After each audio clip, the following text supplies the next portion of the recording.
A body slowly burning to ashes at the Smithfield stake was the most brutal punishment for a man who held the monarch's bedroom secrets. John Lascelles tied a noose around his own neck when he presented King Henry VIII with stark evidence of Queen Catherine Howard's illicit private life. This exposed truth brought him neither wealth nor titles, but pushed the king into absolute humiliation before the entire royal council. Arrogance led Lascelles to mistakenly believe that purging the royal court would propel him to the heights of power. He forgot a fatal rule of serving a dictator: never become a living witness to their foolishness. His agonizing death by fire 5 years later was an act of vicious revenge, entirely consuming the man who dared to expose the monarch's weakness. By the late 1530s, King Henry VIII had transformed from an athletic prince into a morbidly obese, aging monarch. He suffered from chronic severe leg ulcers that caused constant physical pain and required agonizing medical treatments. This relentless physical decline deeply affected the king's psychology and daily behavior.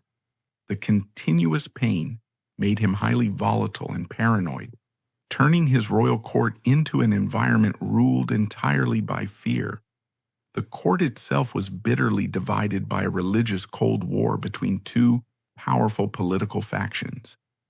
Conservative Catholics, led by the Duke of Norfolk, fought fiercely against Protestant reformers seeking further religious changes. In this highly unstable atmosphere, political survival depended entirely on securing the favor of the unpredictable king. This was the dangerous, high-stakes political battleground that John Lascelles stepped into. He was not born a lord. He was born into the minor English gentry around the year 1509 in Sturton-le-Steeple, a small, quiet village straddling the rural border of Nottinghamshire and Yorkshire. He was the second son of a local official named George Lascelles and his wife Dorothy. In the rigid social hierarchy of Tudor England, the birth order of sons dictated their entire destiny. Because John was a second son, he would not inherit the main family estate or the bulk of the family's agricultural wealth. The law of primogeniture ensured that the eldest son took almost everything. Therefore, like many intelligent, ambitious younger sons of the era, John was sent south to London. He had to make his own fortune using his mind rather than his inherited land. He studied law at Furnivall's Inn in the 1530s. Furnivall's was one of the Inns of Chancery, a vital stepping stone in the English legal education system. It was not a university in the modern sense. It was a highly practical, rigorous environment where young men learned the intricate, often frustrating mechanics of the English common law. Here, John Lascelles gained a rock-solid legal education. He learned how to draft complex documents, how to construct a bulletproof argument, and, most importantly, how to navigate complex bureaucratic systems. He developed a mind that was analytical, precise, and highly attuned to the specific wording of the law, skills that would eventually allow him to recognize treason when he heard it. Eventually, his education secured him a position serving Sir Francis Bryan. Bryan was a prominent, highly influential courtier. He was a man of such legendary cynicism, political flexibility, and reputed debauchery that he was famously nicknamed the Vicar of Hell by Thomas Cromwell himself. Bryan was a survivor who changed his allegiances as easily as he changed his velvet cloaks. However, John Lascelles was cut from a completely different cloth. He was not a man who compromised his core beliefs for political expediency. During his time in London, Lascelles had undergone a profound spiritual awakening. He had become a fervent, highly radical Protestant. He believed deeply in the Reformed faith, viewing the Catholic traditions as idolatrous and corrupt. His extreme, unyielding religious views eventually made him a severe political liability for a chameleon like Sir Francis Bryan. In 1538, finding Lascelles too dangerous and rigid to keep in his household, Bryan fired him. For a minor gentleman, losing the patronage of a major courtier should have been the end of his career. He should have been forced back to Nottinghamshire in disgrace.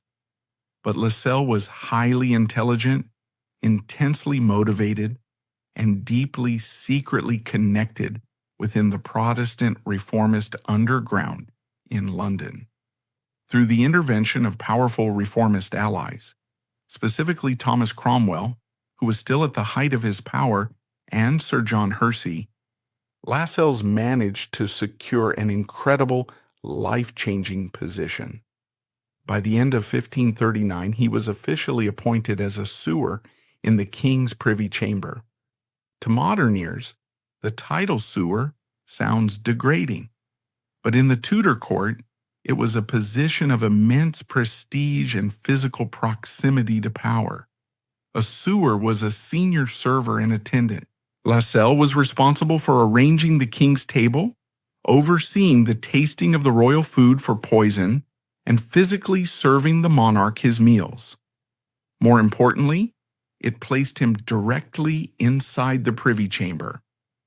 This was the innermost, heavily guarded sanctum of royal power. It was the suite of rooms where the king actually lived, slept, and dropped his public facade. The men of the privy chamber dressed the king, fed him, bathed him, and listened to his most private, unguarded thoughts. The religious makeup of this specific room was highly intentional. The historian Alec Ryrie described the privy chamber at this specific time as a hive of evangelicals. Thomas Cromwell had deliberately staffed the king's most intimate spaces with Protestant sympathizers, ensuring that the last voices the king heard before he went to sleep, and the first he heard when he woke, were friendly to the reformist cause. John Lascelles was now standing at the absolute beating center of English politics. He was rubbing shoulders daily with the men who controlled the destiny of the nation, and he was deeply, fanatically committed to using his new position to completely defeat the Catholic Howard faction. But the political tide was about to turn violently against him. The opportunity to strike a fatal blow against his enemies would soon present itself, but it would come wrapped in the guise of a beautiful, highly dangerous teenage girl. Lascelles' triumph in the Privy Chamber was dangerously fragile. The Tudor court was a pendulum, and in the summer of 1540, that pendulum swung with lethal force. The year became an absolute bloodbath for the Protestant reformist movement in England. John Lascelles had successfully navigated his way into the king's privy chamber, an epicenter of evangelical thought, physically dressing the king and pouring his wine, but the political ground beneath his feet was suddenly, violently pulled away. The architect of the English Reformation, Thomas Cromwell, the very man who had placed Lascelles in the royal household, was arrested. He was dragged to the Tower of London and executed on Tower Hill in July 1540, his head clumsily hacked off by an inexperienced executioner. For the Protestant faction at court, Cromwell's death was a catastrophic blow. It signaled a terrifying shift in the king's unpredictable favor. In his place rose a conservative Catholic faction, led by the ruthless Thomas Howard, the Duke of Norfolk, who were desperate to drag England back to the old ways.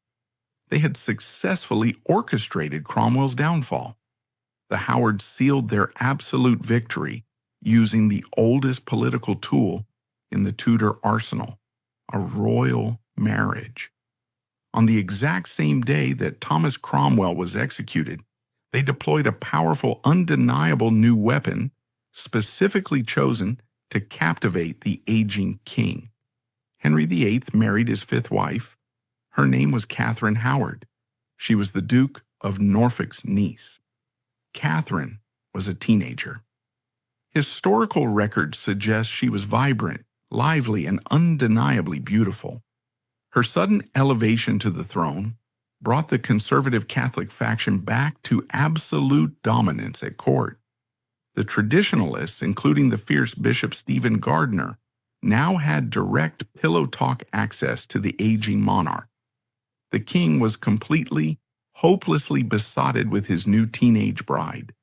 To Henry, whose body was decaying and who had suffered through a disastrous, unconsummated marriage to Anne of Cleves, Catherine was a miracle. She made him feel young. She made him feel virile.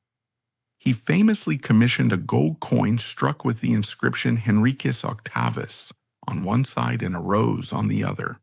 He openly called her his rose without a thorn. He believed entirely in her absolute purity. He believed she was a pristine virgin, untouched by the corruption of the world given to him by God to comfort his old age. For John Lascelles and the remaining reformers, the situation was utterly terrifying. They were losing ground fast. They were surrounded by political enemies who actively wanted them burned at the stake for heresy. They were terrified of a massive Catholic resurgence that would undo decades of their religious work.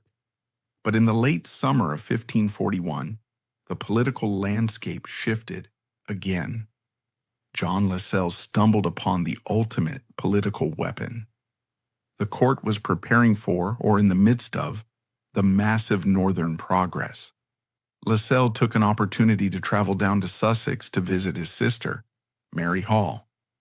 Mary was married now, but she had spent her formative years in the household of the Dowager Duchess of Norfolk.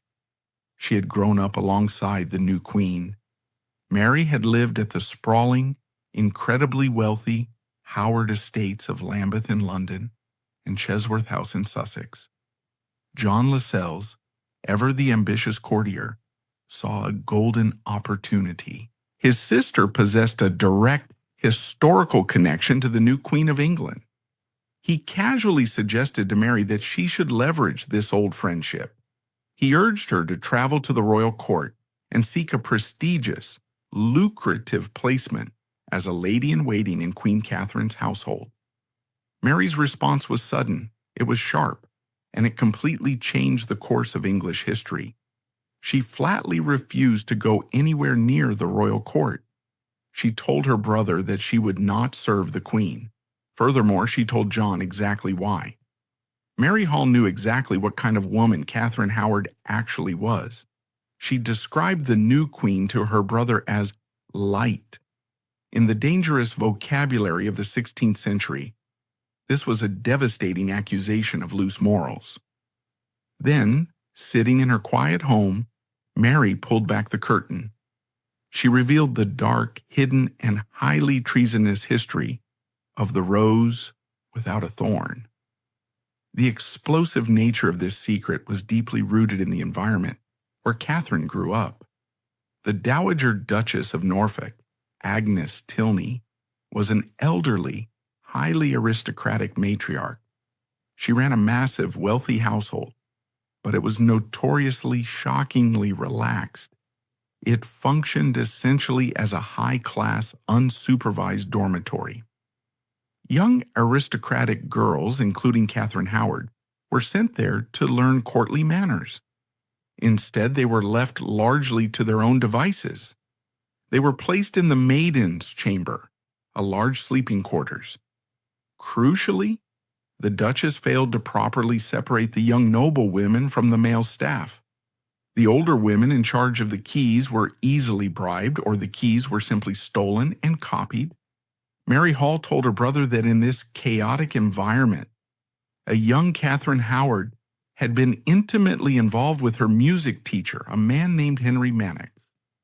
Mary detailed how Mannix had engaged in highly inappropriate physical contact with the teenage girl, touching her in ways that completely compromised her virtue. But Mannix was just the prelude, the real scandal, The secret that carried the very real threat of the executioner's axe was Catherine's subsequent relationship with a gentleman's secretary named Francis Derham. Mary did not hold back the details. She explicitly told John Lascelles that Francis Derham had regularly, brazenly sneaked into the girls' dormitory late at night. The male servants would bring in stolen banquets of wine, strawberries, and baked meats. Mary revealed that Derham had climbed directly into Catherine Howard's bed. She stated this had happened for more than 100 nights. The details were incredibly specific and highly damaging. Mary reported that Derham and Catherine had often slept together, dressed in their doublets and hose. Even more dangerously, they had referred to each other publicly in front of the other servants as husband and wife. In Tudor England, this was not just a romantic game. Under the complex canon law of the era, a physical relationship combined with a verbal promise to marry constituted a pre-contract. A pre-contract was legally binding. If Catherine Howard was pre-contracted to Francis Derham, her royal marriage to King Henry VIII was entirely invalid. It was bigamy, but Mary Hall was not finished. She delivered the final, most damning piece of information. She told John that the young lovers had even discussed crude, desperate methods of contraception. They had talked of using vinegar or specific herbs to prevent a pregnancy that would ruin Catherine's aristocratic future. John Lascelles sat and listened to his sister. He did not dismiss her words as mere servants' gossip. He was a trained legal mind. He had studied at Furnival's Inn. His analytical brain began to race. He realized immediately that he was no longer holding a mere secret. He was holding a political nuclear bomb. Catherine Howard had presented herself to the terrifying King of England as a pure, untouched virgin. The king's entire ego, his public image of restored youth, was built on this absolute lie. If this past was exposed, the Queen's marriage could be instantly annulled. More importantly for Lascelles, if he played this dangerous game correctly, he could use this information to annihilate the Howard family. He could destroy the conservative Catholic faction overnight. He could secure the Protestant cause in England forever. But Lascelles also knew the terrifying, almost paralyzing risk of what he had just learned. He was dealing with King Henry VIII. The king was a man who legally murdered his friends, his ministers, and his wives. If Lascelles simply walked up to the king in the privy chamber and accused the beloved queen of impurity without absolute, unassailable proof, the king's reaction would be instantaneous. The king would not thank him. The king would view it as treasonous slander against the crown. Lascelles would likely have his own head chopped off before the sun went down. He needed to find someone with enough political armor, enough religious authority, and enough personal standing with the king to survive the initial violent explosion of royal rage. The secret of Lambeth was finally out. John Lascelles was now holding a loaded political weapon of unimaginable destructive power, aimed directly at the heart of the conservative Catholic faction. He possessed the dark, treasonous history of Queen Catherine Howard. But in the terrifying ecosystem of the Tudor court, possessing a weapon was not enough. You had to know exactly how to deploy it without blowing yourself to pieces. A weapon is entirely useless if it destroys the man who fires it. Lascelles was a minor gentleman. He was merely a sewer in the king's privy chamber. He was an intelligent legal mind, but he lacked the heavy armor of high aristocratic birth to protect himself from the blast. To hand this poisonous truth directly to the most terrifying monarch in Europe was to invite certain death.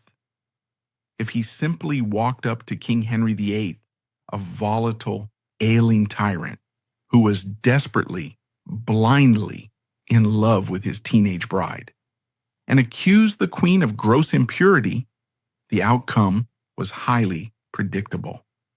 The king would not reward him. The king would view it as a malicious, treasonous slander against the crown.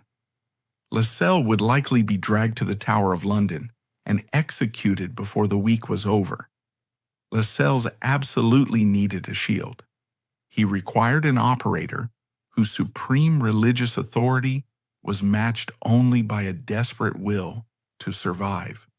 He needed a middleman who possessed a deep personal connection with the king, capable of withstanding the initial violent explosion of royal rage. He took this devastating information directly to Thomas Cranmer. Thomas Cranmer was the Archbishop of Canterbury. He was the highest-ranking clergyman in England. More importantly, he was the spiritual leader and the political anchor of the Protestant reformist faction. Cranmer's position in the autumn of 1541 was incredibly precarious. His greatest political ally, Thomas Cromwell, had been executed the previous year. The conservative Catholic faction, led by the Duke of Norfolk, was aggressively circling him. They were looking for any excuse to brand the Archbishop a heretic and send him to the flames. Cranmer was a brilliant theologian, but he was not a ruthless infighter. He was a cautious, often fearful man who survived primarily because King Henry VIII harbored a genuine, deep-seated affection for him. When John Lascelles arrived and laid out the detailed, highly specific testimony of his sister Mary Hall, Cranmer was reportedly horrified. Surviving historical accounts strongly suggest that Cranmer did not immediately rejoice. He did not view this solely as a triumphant political victory. He viewed it as a terrifying, life-threatening crisis. Cranmer understood the legal mechanics of Tudor treason better than almost anyone. The law of the era contained a deadly clause known as misprision of treason. This meant that if you possessed knowledge of a treasonous act against the crown and failed to report it, you were legally considered just as guilty as the traitors themselves. The punishment for misprision was often death and the complete forfeiture of all lands and goods. If Lascelles' story was true, Queen Catherine's pre-contract and her alleged sexual history compromised the royal succession. It was a matter of state security. Cranmer was trapped. If he took the story to the king and the king refused to believe it, Cranmer would likely be executed for trying to destroy the queen. But if Cranmer buried the story and the conservative Howard faction somehow discovered that he had hidden treasonous information, they would legally annihilate him. The archbishop could not carry this burden alone. He urgently requested a secret, highly confidential meeting with the two most powerful remaining men in the reformist faction. He summoned Lord Audley, who served as the Lord Chancellor of England, the highest legal officer in the land. He also brought in Edward Seymour, the Earl of Hertford. Seymour was the brother of the late Queen Jane Seymour and the uncle to the king's only legitimate son, Prince Edward. These three men, the Archbishop, the Lord Chancellor, and the king's brother-in-law, formed a desperate council of war. They sat in absolute secrecy and reviewed the explosive intelligence gathered by John Lascelles. They debated the politics. They weighed the legal risks. They analyzed the volatile psychology of King Henry VIII. They reached a terrifying, unanimous conclusion. The information was too specific, too detailed, and too legally dangerous to ignore. They absolutely had to inform the king. But none of these powerful men, not the highest judge, not the chief bishop, not the king's own family member, had the courage to look Henry VIII in the eye and say the words out loud. They decided that delivering the news verbally was simply suicide. The king's immediate blinding rage would demand a physical target. They needed to put a buffer between the truth and the tyrant. They decided to write it down. Cranmer was given the terrifying task of drafting the document. He meticulously outlined the testimonies. He detailed the names of Henry Manox and Francis Derham. He documented the late-night visits to the maiden's chamber at Lambeth. He presented the cold, hard facts exactly as John Lascelles had reported them, without editorializing or demanding immediate action. The timing of the delivery had to be absolutely perfect. The moment arrived on November 1st, 1541. It was All Saints' Day, a massive, highly significant holy day in the Tudor calendar. The entire royal court had returned from their long progress in the north.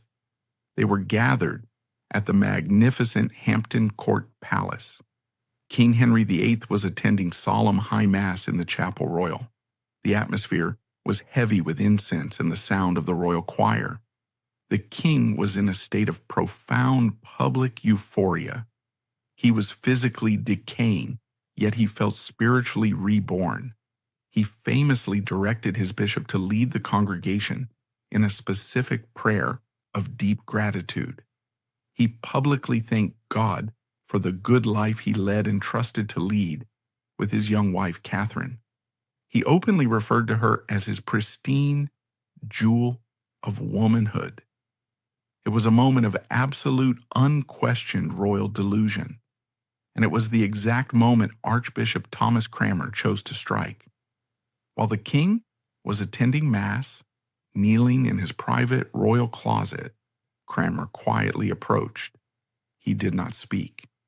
To interrupt the king's prayers with such filth would have been fatal.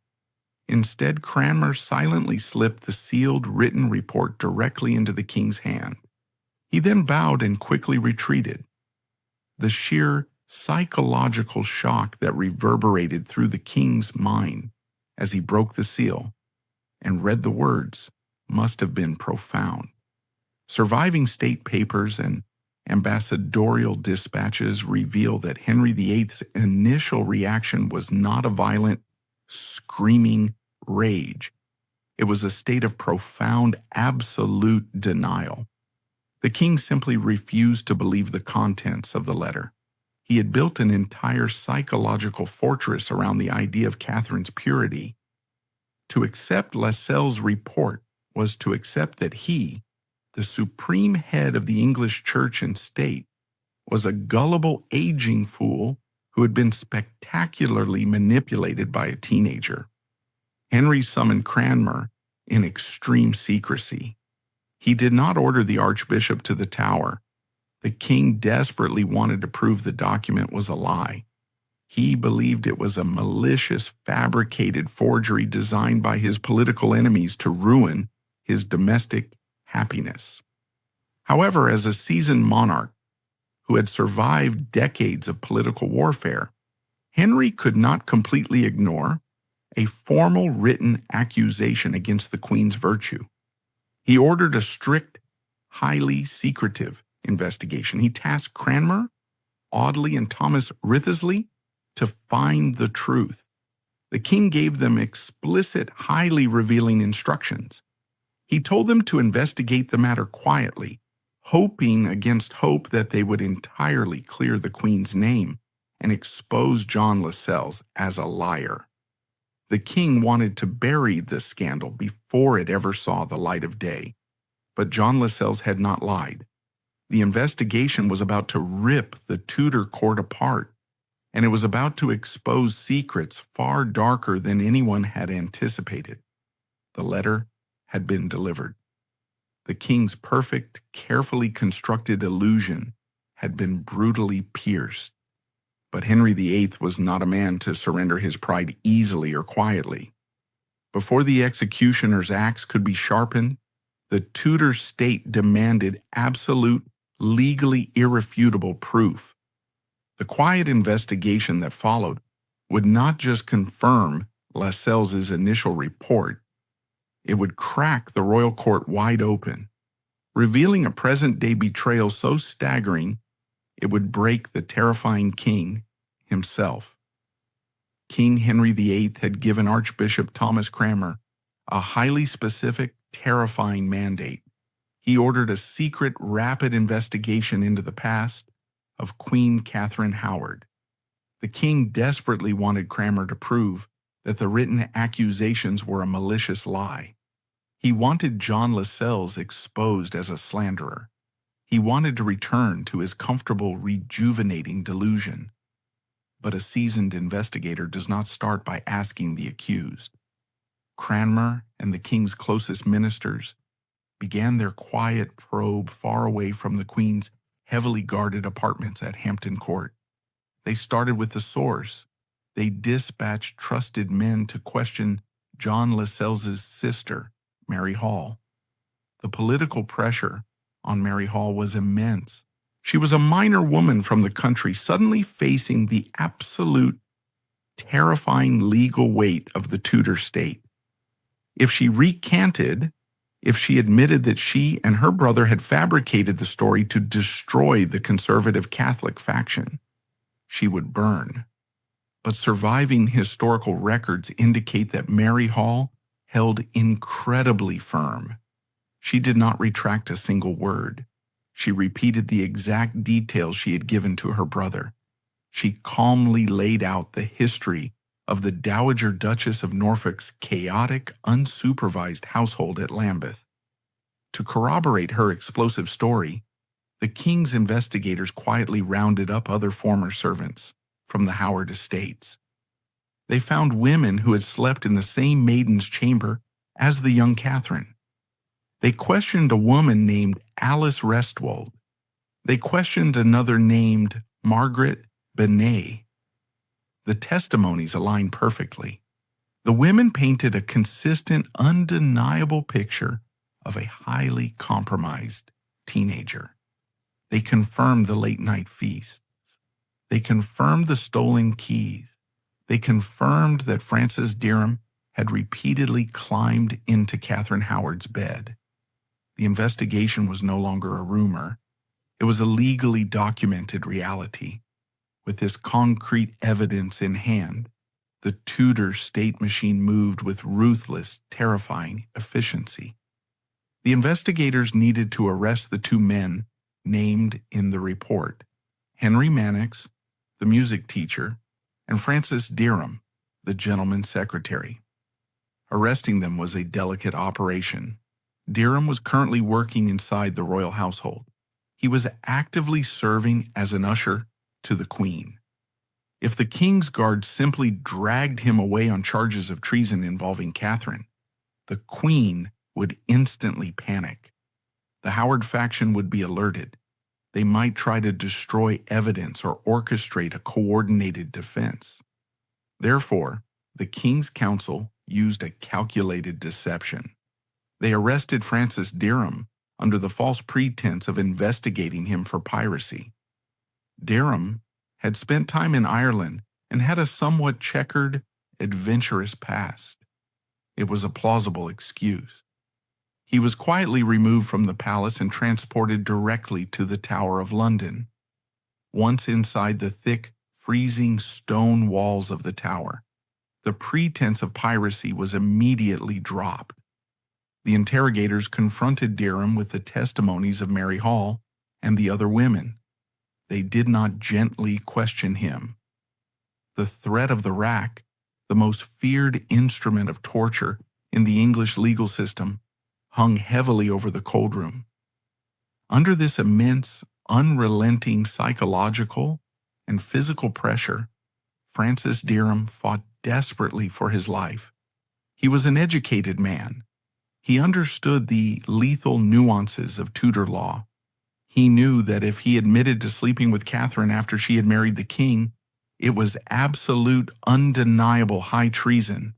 The punishment would be death by being hanged, drawn, and quartered. However, if he could prove that he and Catherine were legally pre-contracted to be married before the king ever noticed her, he might survive. A pre-contract would make Catherine's royal marriage invalid. It would be a massive scandal, and he would likely be imprisoned. But it was technically not treason to sleep with your own legally contracted wife. So, Derham admitted to the past. He confessed to the late-night visits at Lambeth. He confessed that they had called each other husband and wife. But then, cornered and terrified, Francis Derham made a fatal explosive pivot. In his desperate attempt to deflect the interrogators' focus away from his own historical actions, he pointed them directly toward the present. He told the king's ministers to stop looking at what had happened 2 years ago. He told them to look at what the Queen was doing right now. Surviving transcripts of his interrogation suggest he specifically named another man. He pointed the finger at Thomas Culpeper, the handsome, highly favored gentleman of the king's privy chamber. Derham claimed that Culpeper had entirely replaced him in the Queen's affections. He alleged that, while the royal court was traveling on the massive northern progress, Culpeper had been secretly, consistently visiting the Queen's private bedchamber. The entire scope of the investigation shifted in a single, terrifying instant. Archbishop Cranmer and the reformist ministers had initiated this probe, expecting to find an embarrassing historical scandal. They expected to find a pre-contract that would quietly annul the king's marriage. They expected a political victory that would humiliate the Howard family. Instead, they had just stumbled into an active, ongoing high treason conspiracy occurring directly under the king's own roof. The Queen was actively cuckolding the most dangerous monarch in Europe. The investigators moved immediately. They ransacked the living quarters of Thomas Culpeper. There, hidden among his personal possessions, they found the ultimate, undeniable proof.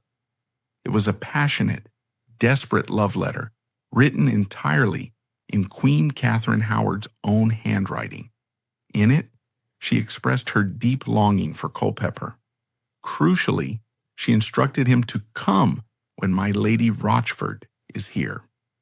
The net had just captured the Queen, the king's favorite courtier, and the ultimate royal insider, Lady Jane Rochford.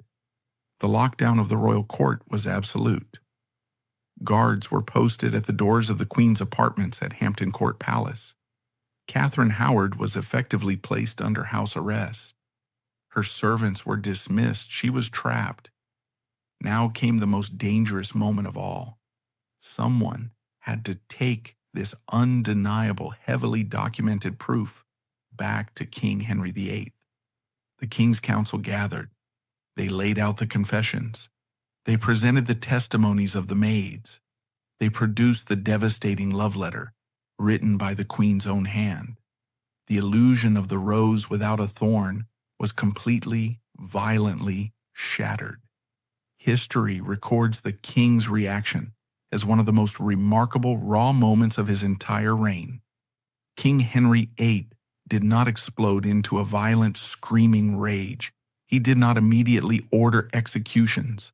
The terrifying, absolute tyrant of England, a man who had casually signed the death warrants of his closest friends, completely collapsed. Eyewitnesses in the council chamber recorded that the king sat down and began to weep. He wept openly, loudly, and uncontrollably in front of his chief ministers. It was a profound display of absolute psychological devastation. His carefully constructed, fiercely protected ego had been entirely destroyed. He lamented his terrible luck with women. He mourned the loss of the young bride he genuinely believed had loved him. He was 50 years old, decaying in chronic agony, and he had just been exposed to the entire world as a gullible, easily manipulated old fool. The public humiliation was total. And in the Tudor court, a humiliated king was the most dangerous creature on earth. His tears would very soon dry, and they would be replaced by an insatiable, terrifying thirst for blood. In that specific moment, John Lascelles must have felt like a political genius. Sitting in the privy chamber, The radical Protestant sewer watched his intricate gamble pay off perfectly. He had successfully deployed his sister's secret. He had weaponized the archbishop. The conservative Catholic faction was in absolute freefall. The Duke of Norfolk's niece was ruined. The Catholic resurgence at court had been stopped dead in his tracks. Lascelles had delivered the killing blow to his enemies, and he had done it while keeping his own hands entirely clean. He likely viewed himself as the quiet savior of the English crown. He had protected the king from a deceitful, treasonous faction. He had secured the future of the Protestant Reformation in England. While Lascelles mastered the legal mechanics of the Tudor court, he failed to anticipate the long, vindictive memory of a humiliated king. Henry's rare public tears revealed a shattered ego, but in the Tudor court, royal sorrow was merely a brief prelude to a swift and merciless slaughter. The state machinery, now fully awakened to the Queen's ongoing treason, moved rapidly to cleanse the king's public humiliation in blood. John Lascelles had detonated his political weapon perfectly. The conservative Catholic faction was in absolute ruins. The Howard family, the most powerful aristocratic dynasty in England, was completely paralyzed by proximity to the treason. The Duke of Norfolk, Catherine's uncle and the architect of the conservative resurgence, desperately scrambled to save his own life. Surviving state papers show that Norfolk wrote groveling, panicked letters to the king. He actively condemned his own niece, calling her abominable, just to distance himself from the political fallout. The retribution was swift, it was perfectly legal, and it was utterly merciless. In December 1541, the state dealt with the two men who had shared the Queen's bed. Thomas Culpeper and Francis Derham were both found guilty of high treason. However, the Tudor justice system was deeply entrenched in a rigid class hierarchy. The manner of their deaths reflected their social standing, not the severity of their crimes. Thomas Culpeper was an elite aristocrat. He had been a highly favored gentleman of the king's privy chamber. Because of his high social standing and his former intimate friendship with the sovereign, King Henry VIII granted him a final grim sliver of royal mercy. The king commuted Culpeper's sentence. Instead of a prolonged, agonizing death, Culpeper was simply beheaded at the public execution grounds of Tyburn. Francis Derham was not afforded such mercy. He lacked high aristocratic pedigree.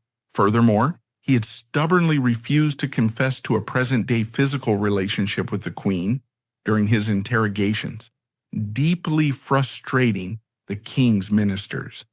Consequently, the king showed him absolutely no leniency.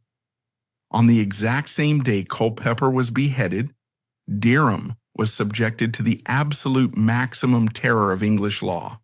He was hanged, drawn, and quartered. It was a prolonged, meticulously choreographed public torture. It was designed to completely obliterate the physical body of the traitor, serving as a visceral warning to the thousands of watching commoners. 2 months later, the blade fell on the women. On the freezing morning of February 13, 1542, Queen Catherine Howard and her senior lady-in-waiting, Lady Jane Rochford, were brought to the scaffold on Tower Green. Historical chronicles provide a deeply poignant, horrifying detail about the Queen's final hours. Catherine Howard was still a teenager. She was terrified. Surviving accounts suggest that the night before her execution, she requested that the heavy wooden block be brought directly into her cell. She spent her final evening practically rehearsing her own death, trying to figure out how to lay her head upon it with dignity. The next morning, the executioner severed her head with a single blow. Lady Rochford followed her immediately. With the Catholic faction paralyzed by the scandal, Lascelles had seemingly survived his incredible gamble and secured his quiet victory. He remained securely in his prestigious position as a sewer in the king's privy chamber. He likely viewed himself as a quiet hero. He was a brave, loyal servant who had protected the English crown from a deceitful, treasonous faction. He likely expected quiet gratitude, continued royal favor, and the steady advancement of the Protestant cause. When King Henry VIII returned to his private apartments, the atmosphere had fundamentally changed. The king was surrounded by the men who served him, who dressed him, who poured his wine. John Lascelles was one of those men. When the king looked at John Lascelles, he did not see a loyal, heroic savior. He saw a walking, talking, breathing reminder of his deepest, most agonizing personal humiliation. Lascelles was the man who had pulled back the heavy velvet curtain on the king's foolishness. He was the man who had initiated the investigation. Lascelles was the man who knew intimately and specifically the grotesque details of what Francis Derham and Thomas Culpeper had done with the king's wife. Every single time John Lascelles handed the king a cup of wine, Henry was reminded that he had been made a cuckold. He was reminded that he was an aging, decaying man who had been spectacularly manipulated by a teenager. In a tyrannical regime, the man who brings the tyrant the worst possible news is never ever safe. The truth does not act as a shield. Instead, Lascelles had inadvertently transformed himself into a living monument to the king's absolute weakness. But King Henry VIII was a master of legal manipulation. He was a highly intelligent, deeply patient predator. He could not simply order Lascelles dragged out of the privy chamber and executed immediately. Lascelles had told the absolute truth. He had exposed a genuine, legally documented treason. To kill him for exposing the Queen's infidelity would look like petty, unjust vengeance. It would expose the king's wounded ego to the entire court. King Henry VIII, always above all else, preferred his murders to look perfectly legal, wrapped neatly in the cloak of parliamentary statute or religious righteousness. So, the king did nothing. He did not fire John Lascelles. He did not banish him from the court. He kept him close. He allowed his deep, toxic resentment to simmer. He watched Lascelles work in his private rooms. Day after day, month after month, the king was waiting.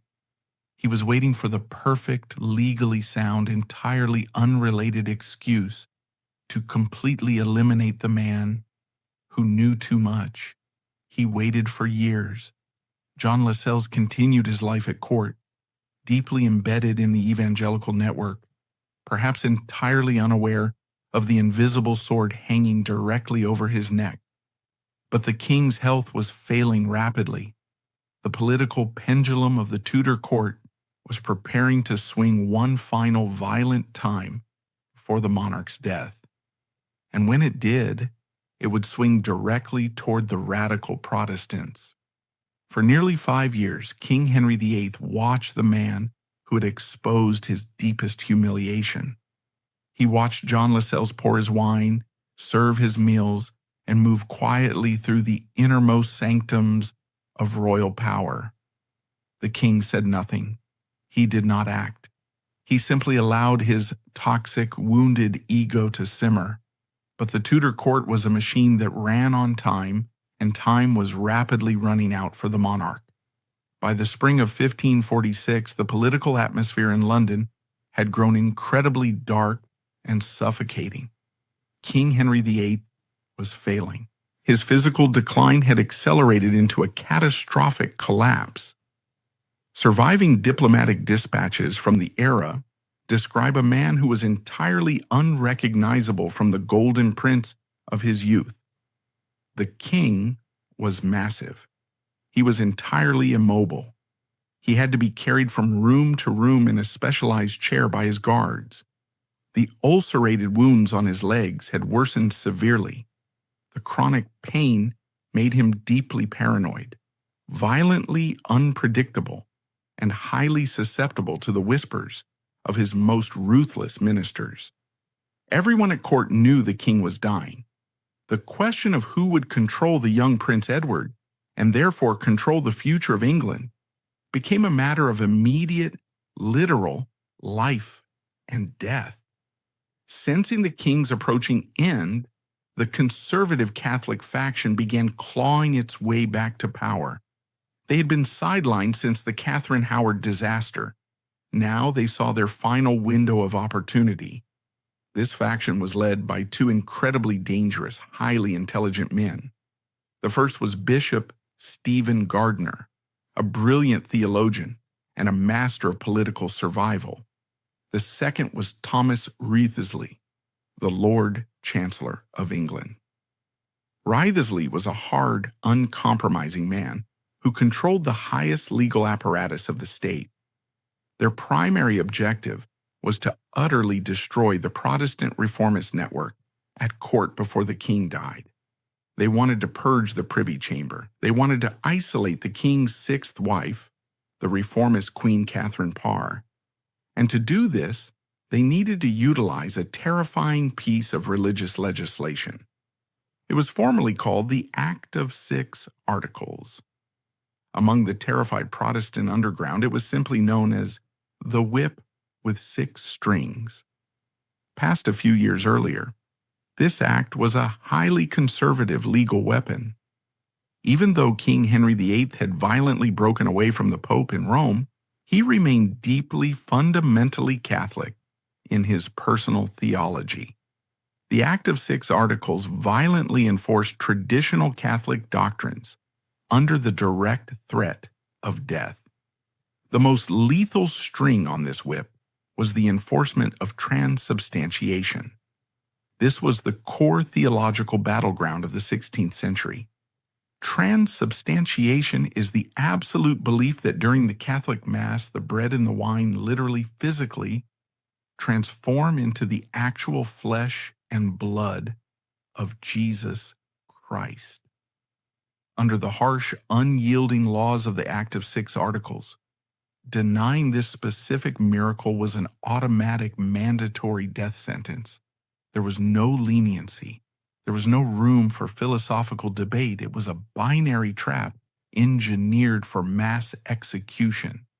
If an investigator asked you if the bread was flesh, and you answered no, you burn. Between May and June of 1546, the conservative trap finally snapped shut. Lord Chancellor Wriothesley and Bishop Gardiner unleashed a massive coordinated dragnet across London. They hunted down radical Protestants, hoping to force them to name high-ranking sympathizers inside the royal court. John Lascelles was violently swept up in this purge. He was arrested and removed from the prestige of the king's privy chamber. He was hauled before the king's council. The man who had once wielded the most dangerous secret in England was now entirely at the mercy of his enemies. The interrogators did not ask him about Catherine Howard. They did not ask him about state secrets. They asked him about the bread and the wine. John Lascelles was a highly intelligent, legally trained man. He knew exactly what the consequences of his answers would be. But he was also a religious fanatic. He was a man of profound, unyielding conviction. He had refused to compromise his beliefs years earlier when he served Sir Francis Bryan. He refused to compromise them now. Surviving records indicate that Lascelles openly, stubbornly, and articulately denied the real physical presence of Christ in the sacrament. He refused to submit to the king's conservative theology. In the eyes of the law, he was a confirmed, unrepentant heretic. But Lascelles was not arrested alone. The conservatives had cast a wide net, and they had captured one of the most remarkable, courageous women of the Tudor era. Her name was Anne Askew. Anne Askew was a highly educated gentlewoman. She was a fierce, incredibly articulate Protestant preacher who possessed deep, hidden connections to the women of Queen Catherine Parr's inner circle.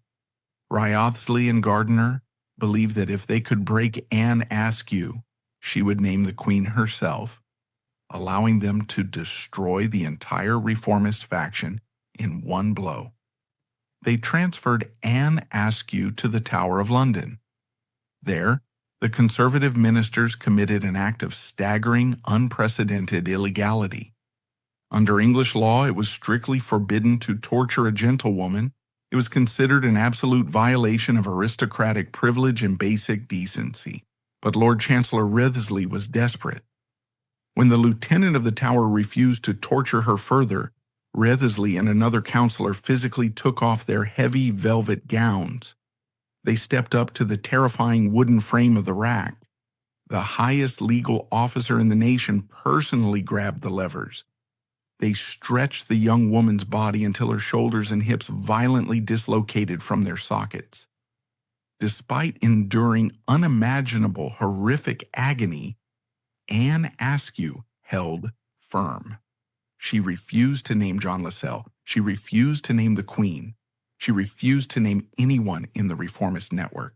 Her silence under torture remains one of the most astonishing acts of endurance in English history. With Askew broken physically, but not spiritually, and Lascelles refusing to recant his theology, their fates were entirely sealed. They were officially condemned to death. Throughout this entire, highly public legal process, King Henry VIII remained conspicuously silent. The king held the absolute, unquestioned power of royal pardon. He was the supreme head of the church. He could have saved John Lascelles with a single quick stroke of his pen. He had routinely pardoned other men for far worse secular crimes. Lascelles was technically the man who had saved the king from a treasonous queen just 5 years earlier. But the king chose silence. By letting his conservative bishops and his brutal heresy laws do the dirty work, Henry perfectly, legally orchestrated the death of the man who had humiliated him. He kept his own royal hands completely clean of a personal vendetta. He simply let the lethal machinery of the state take its natural course. He conveniently eliminated the walking, talking reminder of his deepest shame. Because the formal charge was heresy, John Lascelles would not face the relatively quick, dignified death of the executioner's axe. The axe was a privilege reserved for treasonous nobility. Heretics were legally required to be burned alive. The fire was not merely a method of execution. It was deliberately designed as a profound theological terror. It was meant to completely obliterate the victim, destroying the physical body so completely that there would be nothing left to resurrect on Judgment Day. It erased their physical existence from the earth, sending a visceral, unforgettable message to anyone watching. John Lascelles, Anne Askew, and 2 other condemned men were taken from their dark cells. They were placed on carts.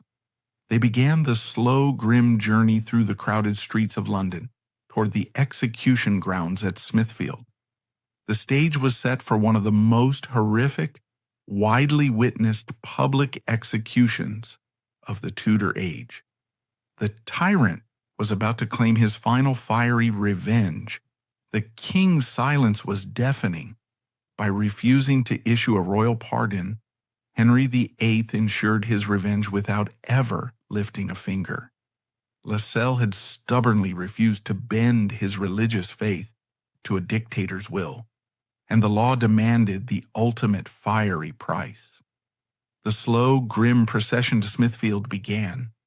It was heavily designed to be a public spectacle of total annihilation, a warning to anyone who dared to challenge the crown. But the fire would not burn exactly as the state intended. July 16, 1546. The city of London was heavy with the heat of midsummer. On this specific day, the sprawling open dirt field known as Smithfield was not functioning as a traditional livestock market. It had been transformed by the king's ministers into a massive, highly organized theater of state terror. Smithfield was the traditional execution ground for heretics. But the spectacle planned for this day was unprecedented. The conservative Catholic faction, having successfully purged the radical Protestants from the royal court, wanted to send an absolute, unforgettable message to the people of England. They did not hide this execution behind the thick stone walls of the tower. They wanted the entire city to watch. Thousands of commoners gathered in the dirt, but this was not merely a spectacle for the lower classes. The highest-ranking lords of the King's Privy Council were present in full, terrifying force. The Lord Chancellor, Thomas Wriothesley, and the powerful Duke of Norfolk sat upon a raised, specially constructed wooden platform. They sat under a protective canopy. They were physically elevated above the crowd, ready to oversee the fiery destruction of their political enemies. The Lord Mayor of London was also present, commanding a heavy guard to ensure absolute order. Through this dense, murmuring crowd, the condemned prisoners were slowly brought forward. There were 4 of them. They represented a complete, dangerous cross-section of English society. There was John Adams, a common tailor. There was Nicholas Belenian, a Catholic priest from Shropshire who had embraced the Reformed faith. There was John Lascelles, the educated gentleman. He was the former sewer of the King's Privy Chamber. He was the man who had once possessed the power to destroy a queen.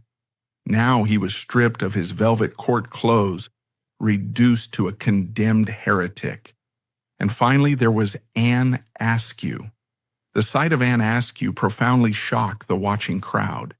She was a gentlewoman of high birth, but she was no longer able to walk.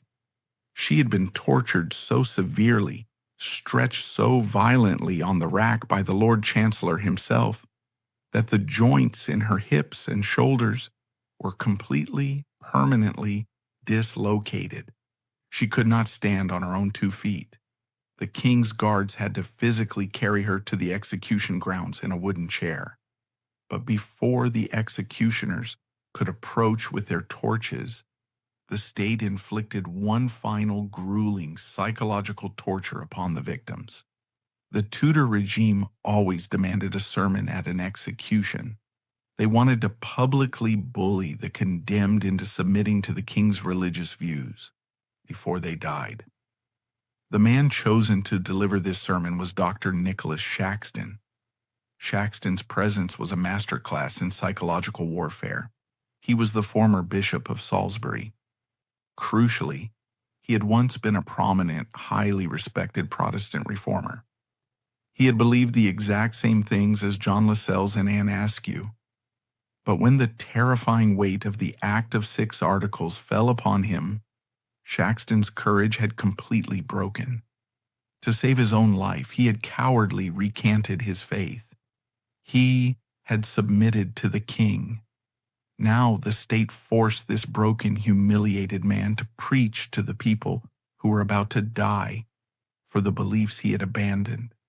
Shaxton stood before the stakes and preached loudly, urging the 4 prisoners to save their souls and recant. But John Lascelles and Anne Askew did not break. Surviving historical accounts, most notably recorded by the famous Protestant martyrologist John Foxe, note their incredible defiance. Even as she sat broken in her chair, Anne Askew listened closely to Shaxton's sermon. When he spoke the truth of the Scriptures, she publicly agreed with him. But when he strayed into the conservative doctrines commanded by the king, she boldly shouted back at him, declaring that he missed the entire point of the text. Lascelles, too, stood firm and quiet, flatly ignoring the man who had betrayed their cause. With the sermon concluded and the prisoners refusing to yield, the physical mechanics of the execution began. The king's men did not use standard hemp ropes to bind them to the heavy oak stakes driven deep into the dirt. Ropes were dangerous in a fire. They burned through too quickly. If the rope snapped, the victim's body could fall out of the flames prematurely, shortening their suffering and ruining the terrible spectacle. Instead, the authorities ordered the use of heavy iron chains. The executioners wrapped the cold iron tightly around the chests, waists, and legs of Lascelles, Askew, and the others. They pulled the chains flush against the rough wood. Askew's chair was tied securely to her stake. This iron binding ensured that as their flesh cooked and as their muscles involuntarily contracted in the intense, unimaginable heat, they could not thrash about or fall. They would be held upright until they were completely consumed. However, in the very midst of this state-sponsored bureaucratic cruelty, a quiet, desperate act of underground humanity occurred. The Protestant reformist network in London was deeply bruised, but it was not entirely dead. Friends, sympathizers, or perhaps heavily bribed guards within the crowd managed to intervene. Secretly, just before the executioners finished their grim work, small, heavy canvas bags were smuggled to the stakes. These bags were filled entirely with highly explosive gunpowder. They were hung tightly around the necks and strapped directly to the chests of the condemned prisoners. The executioners finally stepped back. They approached with burning torches. They applied the fire to the massive bundles of dry wood, thick faggots, and dried straw piled high at the victims' feet. The flames caught instantly. As the fire rapidly climbed the oak stakes, thick, choking black smoke filled the hot summer air of Smithfield. John Fox, interviewing eyewitnesses in the crowd years later, specifically noted how John Lascelles endured his final terrifying moments. He faced the rising flames with incredible, absolute stoicism. He looked directly at the fire without flinching. He never cried out in panic. He never begged the king's men for his life. He maintained his aristocratic dignity as the heat blistered his skin. Then, the intense roaring flames finally reached the hidden canvas bags. The resulting explosions were sudden and violently loud. The gunpowder tore forcefully through the chests and skulls of the prisoners. This grim, desperate act of mercy ended their lives instantly. It successfully saved John Lascelles and Anne Askew from the prolonged, unimaginable agony of slowly roasting to death over the span of 20 or 30 minutes. King Henry VIII was not present at Smithfield. He was sitting miles away in his palace, secure in his royal apartments. He likely viewed the dark smoke rising over the London skyline as his final ultimate victory. He had permanently legally silenced the man who had exposed his deepest shame. He had sent a terrifying, fiery warning to his entire court. No one, no matter how loyal they claimed to be, was ever allowed to cross the boundaries of royal authority or touch the king's fragile pride. But the execution of John Lascelles triggered a massive, entirely unintended backlash. It was a political reaction that King Henry VIII could no longer control. The public in London was absolutely disgusted by the spectacle at Smithfield. Watching intelligent, brave men and a crippled, tortured young woman burn to death did not inspire blind obedience. It did not inspire fear. It inspired deep, simmering revulsion against the state. Lascelles, Askew, and the two others were instantly elevated to the status of religious martyrs. Their deaths did not destroy the Protestant movement. Their deaths galvanized it. The horrific cruelty turned public opinion violently against the conservative Catholic faction, led by Norfolk and Wriothesley. Men like Archbishop Thomas Cranmer and Edward Seymour realized that they could no longer afford to hesitate. They saw the ashes at Smithfield and knew that if they did not strike back immediately, They would all eventually end up chained to the same stakes. The executions forced the reformist faction to consolidate their power, stop their internal bickering, and prepare ruthlessly for the inevitable death of the king. The ultimate historical irony lies in the rapid timeline of what followed. Just 6 short months after John Lascelles was burned to ashes in the dirt of London, King Henry VIII finally succumbed to his massive illnesses. The terrifying tyrant died on January 28, 1547. The very moment the king drew his last struggling breath, the Protestant faction struck with breathtaking efficiency. Edward Seymour instantly took absolute control of the government, acting as Lord Protector for the young 9-year-old King Edward VI. They immediately imprisoned the conservative leaders in the Tower. They completely dismantled the Catholic power structures at court. They pushed England into the rapid, radical Protestant Reformation that John Lascelles had dreamed of his entire life. Ultimately, Lascelles gambled his life on the dangerous premise that exposing the truth to a dictator would make him a hero. He was fatally wrong, yet the very flames used to silence him sparked the precise religious reformation he had fought to achieve.